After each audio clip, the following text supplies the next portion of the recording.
Goeiemôre, weer eens is dit so groot voorreg om jou dan te groet in die naam van Jesus.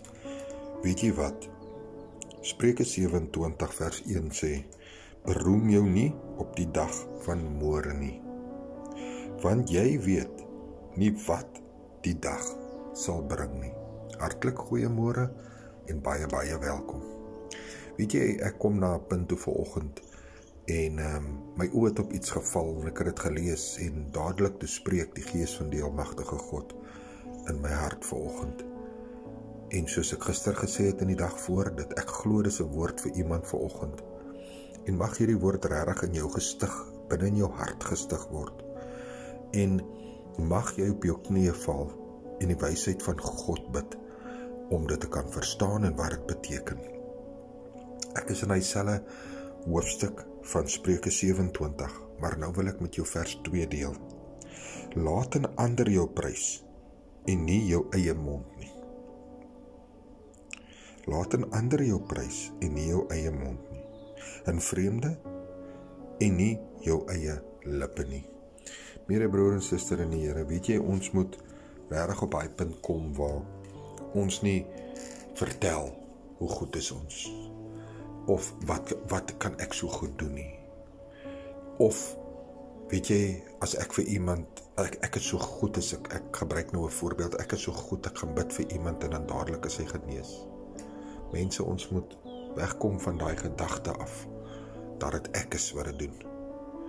As jy waarlik 'n wedergebore kind van die Here is, 'n Nuwe Testamentiese gelowige, dan weet jy dat dit is nie in jou krag nie, maar in die krag van Jesus.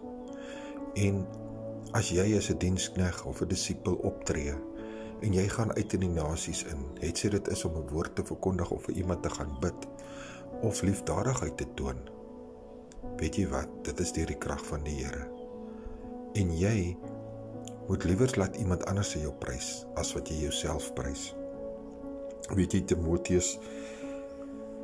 Timoteus 3, vers 1 tot 5, jy kan dit gerus gaan deurlees, maar ek wil graag vers 1 vir u voorlees, vers 1 en 2, maar weet dit, dat daar in die laaste dae swaar tye sal kom, want die mense sal liefhebbers van hulle self wees, geldgieriges, grootpraters, trotsaards, lastelaars, ongehoorsaam aan hulle ouers, ondankbaar en onheilig.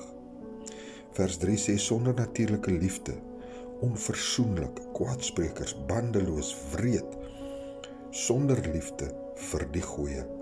Vers 4 sê, verraaiers, roekeloos, verwaand, meer liefhebbers van genot as liefhebbers van God. Weet jy wat? Ons kan nie bekostig om in hierdie benamings in te val nie.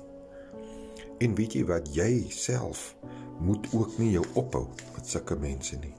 Want in vers 5 sê hy, verwyder jouself van sulke mense. Dit laat my dink aan die skrif in Matteus 6, waar die Here sê dat wanneer jy liefdadigheid doen, of wanneer jy iets doen, nie net liefdadigheid alleen nie, maar enige iets wat jy doen, kom ons sê nou die Here lê 'n naam op jou hart vanoggend en jy praat met hierdie persoon.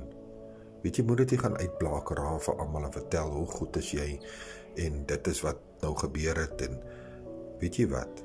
Moenie laat jou linkerhand weet wat jou regterhand doen nie.